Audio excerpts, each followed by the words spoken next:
Welcome to another edition of Sticks-n-Stones. I am your host, Brent Elrod, coming to you from the lovely confines here on the patio at the No Shoes Bar and Grill, deep in the heart of the Republic of Texas. And it is a wonderful day outside, kind of what you think of in fall in Texas, not 85 degrees or so, but more like 65 degrees. Gets nice and cool at night. Yeah, I really like that. Some of the trees, beautiful colors that rival the ones up north. It's just short-lived and there's not enough of them. But anyway, I have a great show lined up for you today. I am pairing a Perdomo Habano Bourbon barrel-aged cigar. For those of you on live stream, there it is. Beautiful stick. I am pairing that with Tullibardine 500 Highland single malt Scotch. I think it's going to be a great episode, so right after this we are going to pop the cork, cut the stick, and get to toasting. I want to take a moment to tell you about the wonderful folks over at Pinto Ranch. They are Western wear. They have 2 locations in Houston. They have 1 location in Dallas, and that is where my beautiful toasted palm Stetson comes from. If you go to Sticks-n-Stonez.com, Sticks-n-Stonez.com, they are right there on the front page. Nice banner ad running up and down. Just click there, take you over to them. You can have yourself one of these beautiful toasted palm Stetsons that will look great at the beach or the pool or the cigar lounge, wherever you happen to be. All right, now, the Perdomo Habano Barrel Age. This is the last of my Perdomo series. I know I've kind of been on a Perdomo kick for about the last 4 or 5 weeks. This is the last one, so I hope we're going to really go out with a bang. This particular stick is an Epicure 6x54 on the ring gauge. The filler is a blend of Nicaraguan Condega, aged 4 years, Jalapa, aged 5 years, and Esteli, aged 6 years. It's a mild to medium strength cigar, and it is cloaked in a wonderful Ecuadorian Connecticut wrapper. Now, visually, it is pretty much flawless. It has a beautiful medium to light brown wrapper on it that kind of has the feeling of like envelopes, not quite grocery bags, but a little bit thinner, a little bit softer than that. Seems like a very delicate leaf. It has pretty much invisible seams, and it's very minimally veined, but the veins that you do see are pretty pronounced. There is, put that up to the camera, there is one spot. It looks like they've patched it, or it has maybe the seam got folded back. That's the only thing I find on it that is in any way a flaw, and it has a very large and beautiful double cap. I'm going to go ahead and take the foot band off before we get started, otherwise I'll end up forgetting and setting it on fire. We don't want to do that. Now, on the nose,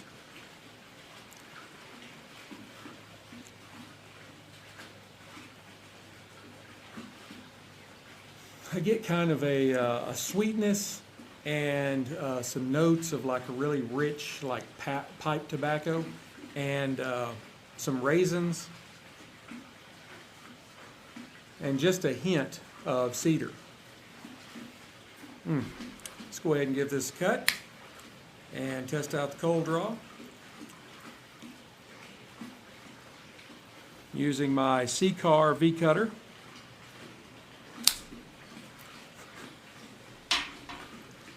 Another beautiful cut.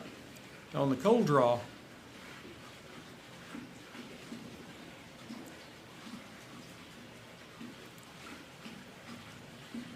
It's got a very gentle, easy draw to it. I don't think it's too easy. We'll see how it goes, but it is very easy. It's kind of cedar forward. There is a kind of a muskiness to it that, I don't know, it reminds me of like maybe an old wine cellar or maybe a bourbon rickhouse, you know, that old wood. But it's got a richness to it that you can tell alcohol was involved. Of course, this is bourbon barrel aged, so, you know, what would you expect? I think that's going to be a good one. Now, Tullibardine is not really all that well known in the United States. They have a very rich history, though. This is a Highland Scotch, as I mentioned, and it has a very long and rich history, Tullibardine, as a location for brewing and distilling. The story kind of begins in the 15th century with King James IV of Scotland. He was on his way to his coronation, and he wanted to stop by and pick up a roadie. And so he stopped by the Tullibardine brewery where they were brewing beer, and he was so taken with the beer that they produced that in 1503 he granted them a charter to be an official brewery, I guess is how you would say it. But in 1947, William Delma Evans, and there's a hyphen in there, Delma Evans, he converted the brewery into a distillery and started producing Scotch. And the rest is history. Now, the 500 sherry finish is matured for an undisclosed period of time in first fill bourbon casks before being transferred into 500 liter, hence the name 500, Pedro Jimenez sherry butts for 1 year. A butts is like a barrel. I had to look that up because I'm like, wait a minute. I'm not really sure about that. But then I found out that's just another name for barrel for sherry casks, and I was like, oh, okay, well, that's all right. Now, officially, this is a non-age statement whiskey. It is a 100% malted barley. It is 43% alcohol by volume, so 86 proof. So that makes it a little on the lighter side. A lot of the whiskeys that I have used for pairings have been more along the lines of 90 to 95, and I think there's one I've even put up that's right around 120. So this is much gentler than those are. But pop the cork. Let you see it glass if you're watching the live stream.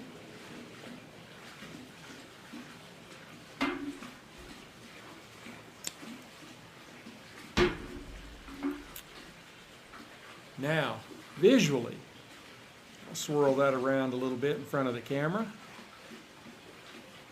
It is just a rich, deep copper or amber, and has really good legs. There's nice cling to the glass. It creates these nice little striations vertically, and I mean, all around.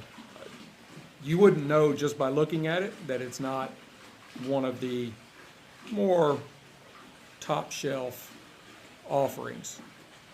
But I've had this sherry cask several times, and matter of fact, I had it yesterday if you saw my live stream, and it is really, really good. Anyway, let's move on. Now, on the nose. The nose is very gentle. There's absolutely no alcohol burn at all. There's a little bit of tartness, which kind of gives you that little tickle up in your nose, kind of like you're going to sneeze, but no heavy alcohol on the nose at all. You get some nice fruity notes of like green apple, pear, maybe lemons. That might kind of be that little tickle that you get in your nose, and it is sort of like a kind of a vinegary tartness. You get like the oil and vinegar dressing, and it's just kind of got that tart, but it's in your nose. It's not in your palate. I guess that's probably from the sherry cask aging. All right, now on the palate.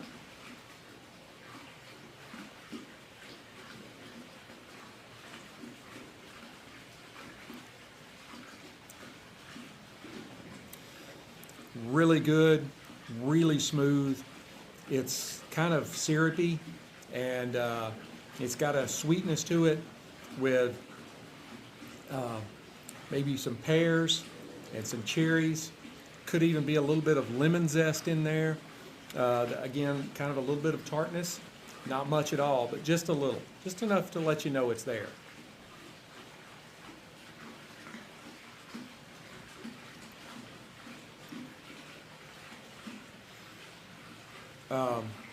On the finish, I get honey and maybe kind of a maltiness, some vanilla. You know how if you taste something that's just vanilla, it's got that kind of smooth flavor to it. You get that kind of flavor in your mouth after you've swallowed. And then there is just a touch of spice, or maybe even just a tinge of bitterness right after everything has kind of died away. There is no spice on the palate when you first take a drink. There's a little bit right at the very end, just about the time you're ready for another sip. So let's go ahead and light the stick up and try these out together using my Rocky Patel 5-torch Envoy as usual.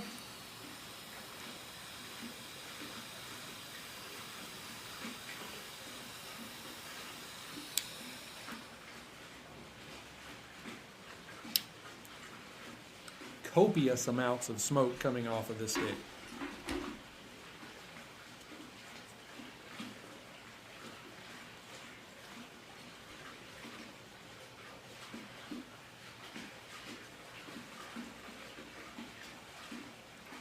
It's really good. Like I said, those of you that are on live stream, you can see there's quite a bit of smoke coming off of this stick. And on the palate, there's kind of a creaminess and maybe a sweet kind of nuttiness.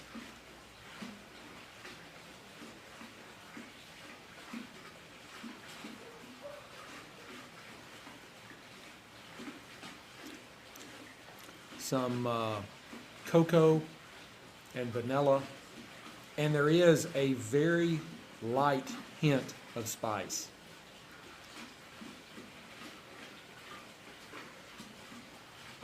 Sometimes I really try to enunciate my words. I'm raised in the South, and some folks can't always understand me.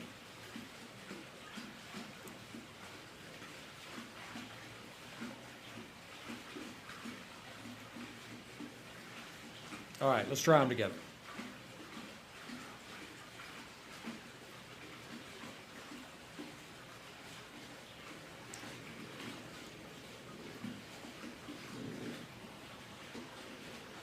Oh yeah, those go really well together.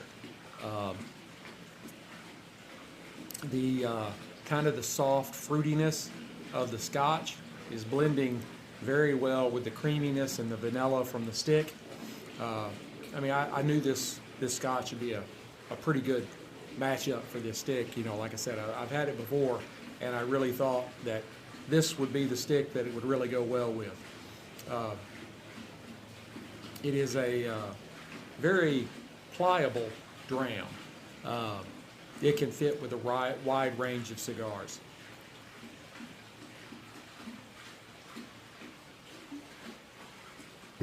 And even, sorry I bumped the mic, several right at a minute later, we're still, smoke is hanging. I love that. It's great. All right, I am going to go ahead and burn this down to the halfway mark, and I will come back and give you an update. Hey, Stoners, I am back. Here at the half, the stick is still producing some really good notes of kind of a, say, an almond nuttiness with kind of a sweet component added in, and then sort of a kind of a bourbon note. The Scotch is weaving its pears and cherries and vanilla through the different palate notes off the stick, and this is just really being a very good pairing.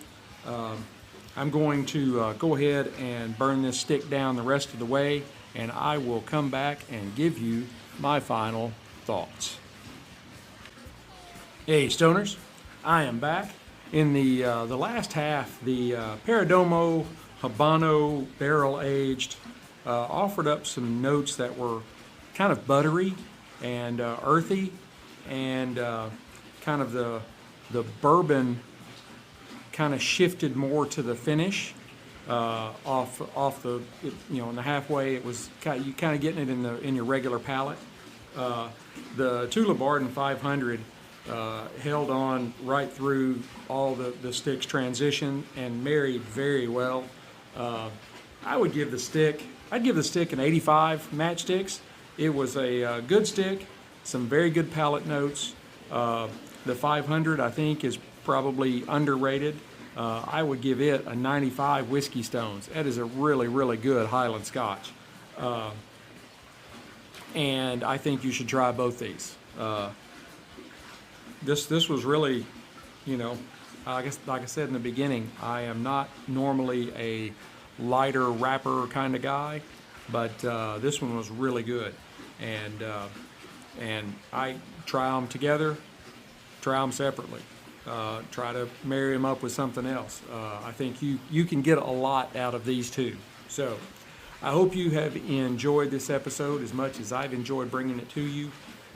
Leave me some thoughts, comments below. Love to hear from you. Don't forget to hit like, subscribe, share, notify, ring all the bells, blow all the whistles, all that kind of stuff, so you know when I drop new content. I have some great pairings coming up and some new content coming out. You can find me pretty much everywhere. I'm even on the Amazon shopping app, Sticks-n-Stonez, Sticks-N-Stonez, and you can get to some of the merchandise and stuff that way. But also, you will find it will bring up a link to Amazon Music to get you to the episodes.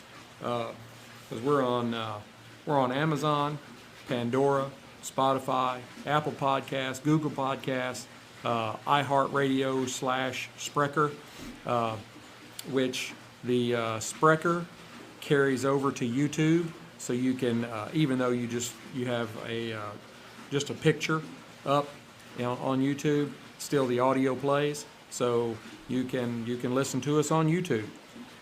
We'd love for you to, and leave us some comments and stuff over there. Visit our website, Sticks-n-Stonez.com, all one word, Sticks-n-Stonez.com. And there you can read the blog. I write about whiskey, I write about cigars, I write about sports, I write about stuff. You can probably find something for just about anybody there. And you also find a link to our affiliate partners, our affiliate marketing partners. That's where I get commission off anything that's purchased if you click the link and go to their site.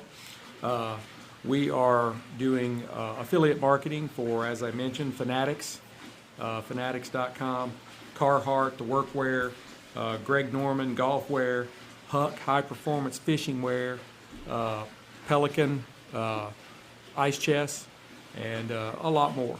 And we never want to forget the suppliers of my wonderful Stetson Toasted Palm. I love this cap, cowboy hat, wherever you want to call it. I love it, and I think you'd love it too. Go out there and check them out. Pinto Ranch, it's on the home page when you pull up Sticks-n-Stonez.com. And don't forget that links to the cigar and the spirit will be in the description of the podcast. So you can click that link and go straight to, for the stick, you'll go straight to Cigars International, to the Perdomo Habano barrel-aged stick, and you go to Total Wine, or it'll take you right directly to the Tullibardine 500 page. So you can, while you're listening, you can order them. So go out, buy you some smokes, buy you some scotch. It'll make for a really great day. Always drink responsibly, though. Until we get to be together again, keep your sticks dry, your stones cold, and have a great day.